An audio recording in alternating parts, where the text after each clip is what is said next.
Storytime of how my best friend got so weirdly obsessed with me that she even plotted to kill my boyfriend. So at the time, me and this girl, let's just call her Olivia, had only been friends for about 2 years.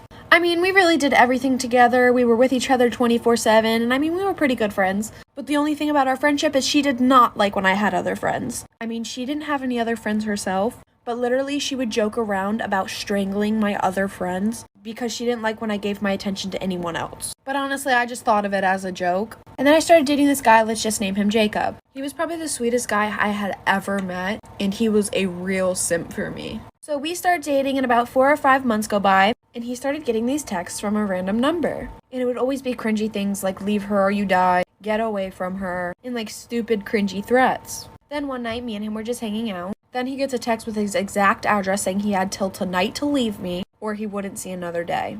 Then we hear a knock at the door. I'm running out of time, like for part 2.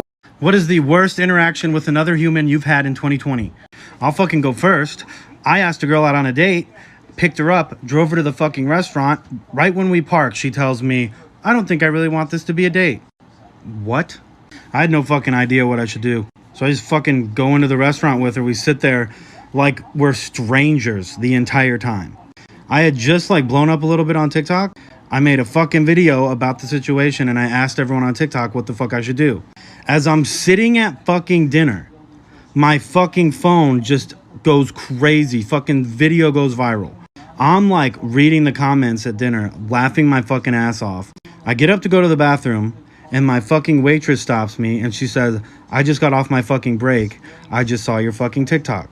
She was like, I fucking got this. When I sit down, she comes over. She acts like I'm a fucking celebrity. Gives me her fucking phone number. And the girl I was with was fucking devastated. Story time. So a couple months ago, I was painting my nails like a dark blue. And I didn't close the cap all the way. So like the next couple days go by and I'm cleaning my desk. I take all the nail polishes off and I take that particular nail polish I used and I picked it up by the cap and it spilled all over my desk. And when I wiped it off, all the finish came off the paint and I had to hide it for a couple months. So yeah. Storytime of how I caught my dad and my stepdad sleeping together. So a little background information, my mom and my real dad got a divorce when I was around 4. So like the typical, on the weekdays I'd be at my mom and on the weekends I'd be at my dad's. Then when I was around age 6, my mom married my stepdad. And since they got married at such a young age, I called my stepdad dad and my real dad. This story ends up with a lot of confusion and chaos, so just get ready for that. So everything started to get a little weird when my stepdad went to go drop me off at my dad's house one day. My stepdad actually went into my dad's house and they talked for about like 5 hours. You see, I went to sleep and then the next morning my stepdad and my dad were both making me breakfast. And then I overheard my stepdad on the phone with my mom saying that he had an overnight shift. So I didn't say anything because every time I tell my mom something, she ends up believing my stepdad anyways. Because I mean, my stepdad's always right? Anyways, the next time that he had dropped me off, my stepdad ended up staying again. Then I ended up walking into my dad's room, seeing both of their pants off. I'm running out of time, like for part 2. One time I was behind the register at Victoria's Secret. This customer walks in and immediately everybody spots her as a red flag. She's just picking up items, throwing them in her bag, not looking at sizes, not looking at colors. So everybody's like, Everyone's on their walkie like, watch this customer. She's coming to the fitting room. She's headed to the cash wrap. Somebody get her. Check her ID. Get her. She has a bag full of stuff. And guess who gets her at the register? Me. So she comes to my register and she dumps out her stuff. And we're having a regular conversation. Hi, how are you? Yada, yada, yada.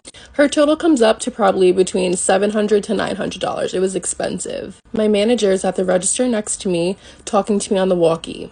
Ashley, make sure you get that ID. Don't matter what she using, make sure you get that ID. So I ask her for the ID because she's paying credit. Why do you need to ask for my ID? Just take it, run it. I'm like, no ma'am, I'm sorry, I need your ID for the purchase. She starts to raise her voice. I'm a senior in high school and I have a stepsister who is the same age as me. My mom and her dad have been married since we were 10. We both started school again yesterday. A couple of hours into my online class, my mom comes to my room to talk to me.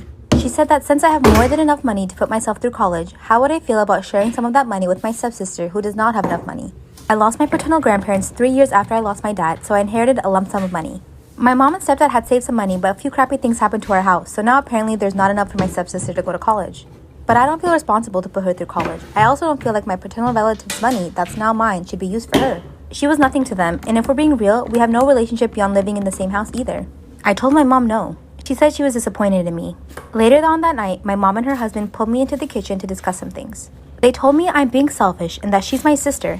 I said even if she is my sister, it's not my job to help her through college, and that's my money, and it will not be used for something I do not approve of. Apparently, I'm the asshole for refusing, according to them. So it got me thinking, should I help my stepsister out? We're talking about how my mom threw hot boiling water at my dad. Okay, so boom. My parents been together for 15 years at this point, and I was only 14. My parents were only dating for a couple of months, and then my mom got pregnant with me. So they ended up getting married soon after. The only problem with that is my mom never really got to know my real dad. He had anger issues, and I'm talking real anger issues. And he refused to go to therapy. Well, I'm sure you guys guessed it. My dad was putting his hands on my mom, and I mean beating her for dumb reasons. And every time I tried to stop it, my dad would literally turn around and beat me too. You would think he would stop for his daughter, but because he would beat me so bad, my mom always told me to stay out of it. Well, one day my mom was cooking and she was boiling some water. My dad came home and seen that she was cooking and got angry. He said that his food should be ready before he gets home. My mom just stayed quiet and he went to go hit her. But this day, my mom was tired of it. So something changed. Like for part 2.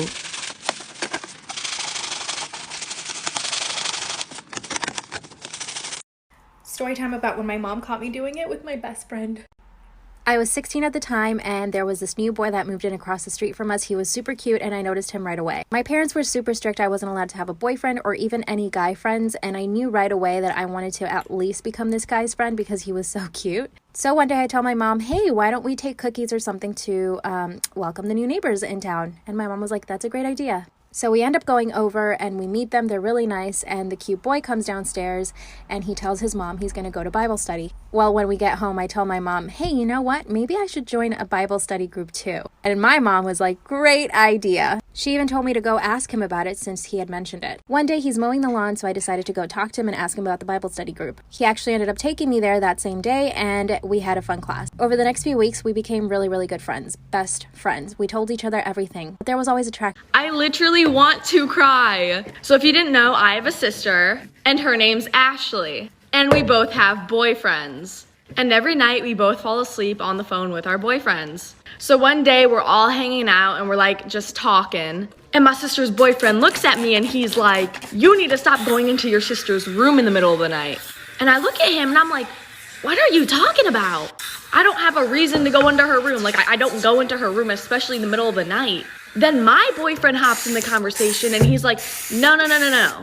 He's like, no, I hear Ashley go into Kayla's room every night and stare at her. So me and my sister both look at each other and we're like, we don't go into each other's rooms, do we? And we agreed that we do not. And they said this has been going on for months. So for months, somebody or something has been going into me and my sister's room for about 15 minutes every night and watching us sleep. But it only gets worse.